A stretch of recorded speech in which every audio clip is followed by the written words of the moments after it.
When homeowners decide to sell their home to a cash investor, very often they have no idea who are the big players or typical players in a cash offer industry.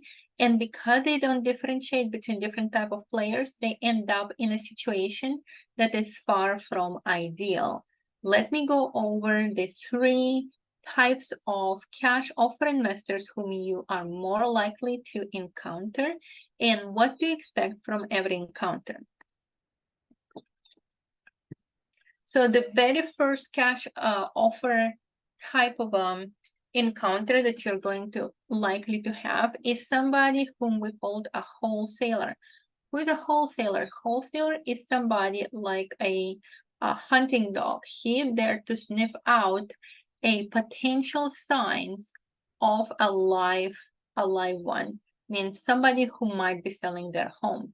Very often, if you see signs that say sell your home fast, sell your home for cash, cash for homes, buying homes in every condition, those are the people whom we called wholesalers. Wholesalers utilize a variety of methods to reach as many people as possible, and the purpose of their outreach through postcards, mailers, yellow signs, handwritten notes in your mailbox is to understand who in a huge number of people whom they contact is potentially interested in what they have to say. They might also send you text, cold call you, and door knock you. Very often, they send you an offer in a mail. I have seen several homeowners who said, we received this signed offer in our mail. They don't know who that is who sent them that offer, but it is a signed offer. That is the absolute clear identification of a wholesaler, a person who is there just to find where the wind is blowing. That offer that you received in the mail is not a true offer.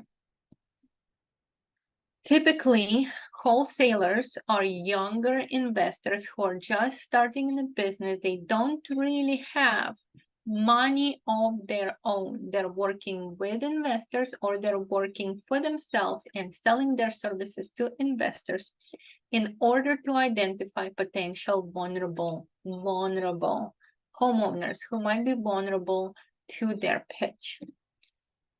In majority or in many cases, not in majority, but in many cases, the wholesalers have very little legal training on repairs, very little training on understanding the value of your home. Therefore, whatever promises they make or whatever they say, assume that those are coming as a sales pitch rather than a serious offer. And investors or final investors are the ones who actually have the money to buy a home and to flip it if necessary. The most important thing to know about them is, number one, they actually have cash. Number two, in many cases, they are not your first point of contact. That is because those people are the ones who are doing the actual remodeling. They're at Home Depot purchasing drywall and buckets of paint. They're not necessarily running around door knocking people's homes. So therefore, it is very common that you first encounter a wholesaler, and then with a wholesaler comes an investor after wholesaler already identified a need that you have. Very often, these investors have an exactly opposite attitude of wholesalers. They don't speak much. They're very grim in their outlook. They ask very tough questions. They ask you about the history of the home. They look with a critical eye. And overall, it looks like they are grumpy investors who are looking for every opportunity to find a fault with your home. These people are usually very legally savvy. Therefore, it is possible that they're more legally savvy than you are. I'm going to have a separate video called How to Maximize the Price of Your Home, and a second video called cash offers red flags. Red flag that I usually see in cash offers.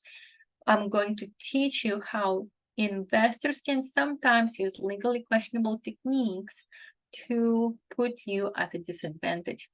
Now, the good thing about end investors is number one, they're quick and efficient. Number two, they have the funds to buy. And number three, typically they're flexible. They can adjust your process. If you need to negotiate a little bit because your circumstances change, typically they're open to it. So that is the plus side of the working with those type of investors. The last type of a cash offer buyer is going to be what we called an iBuyer.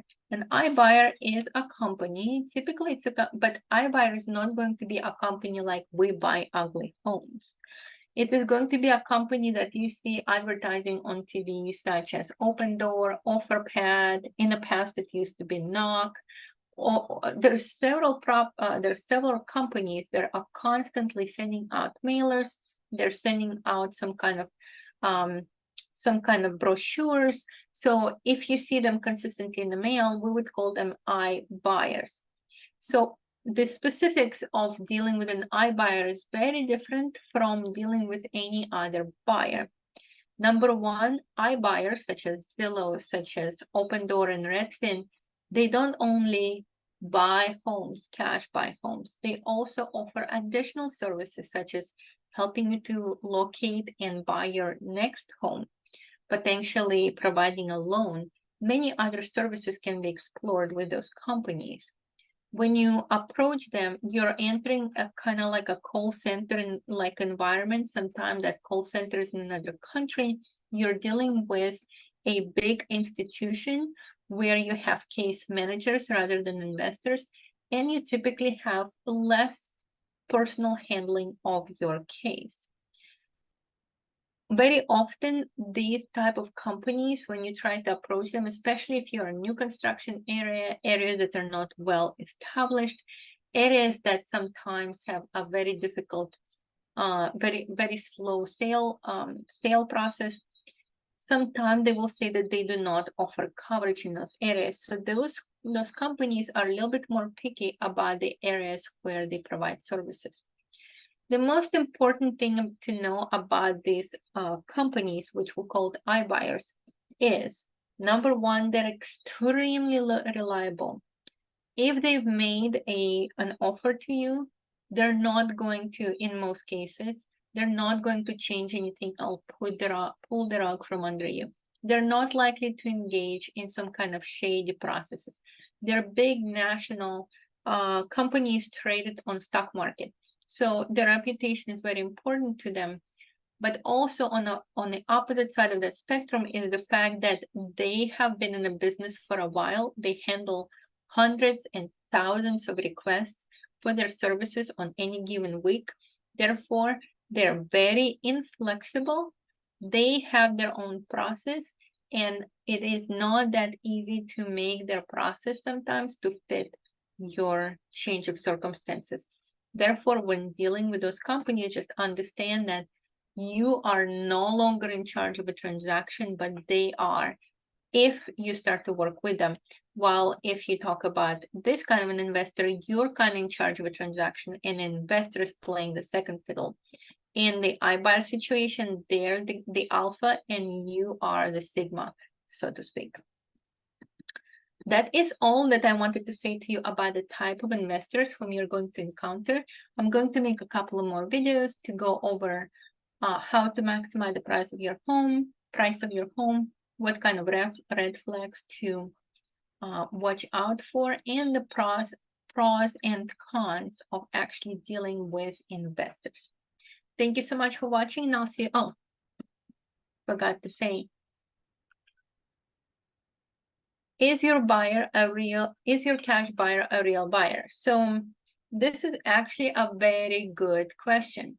I cannot tell you how many times I would walk into somebody's homes and they say, we already have 4 or 5 cash offers. And I would say, can I take a look at those offers? And I'll say, well, this was a text and this was an email and this is an email that they sent. And I said, you do not have an offer. You have an email. with no attachments to it. That's number one. Number two, even if we did have a written offer with attachments, with proof of funds, I would start to look at that and I say, let me Google this company. As far as I can tell, this company is not registered in the state of Texas, number one, and number two was only established a couple of weeks ago. This is not a true company. This buyer is potentially not whom he represents himself. And very often, I would say, can we put your cash investor on the phone? I would like to ask him a few questions. And when those people try to actually get a hold of their cash buyer, was me sitting there trying to ask him questions why certain things are done the way that they done. They refuse to talk and they say that they're only going to talk to people who do not have let's just say a realtor next to them. In that case, I can tell with absolute certainty you're not dealing with a cash buyer, you're dealing with an imposter who is for one reason or another trying to sniff out your situation. So is your cash buyer a real buyer? That's a great question. If you are considering accepting a cash offer, I provide those services completely for free. Let me know who are the expected buyer for your home, and I'm going to look them up and see very quickly whether or not this is a suspicious situation or if everything looks kosher. At this point, I think that's all I had on this presentation. Sorry for the back and forth. My name is Elena Garrett, and I'm a realtor with Keller Williams Central 75 in the Dallas-Fort Worth area of Texas. My consultations are free. Feel free to ask me any questions about potential sale that you might have in mind for your home, cash sale or otherwise. I provide a ton of education and a ton of one-on-one consultations at no charge. See you at the next video.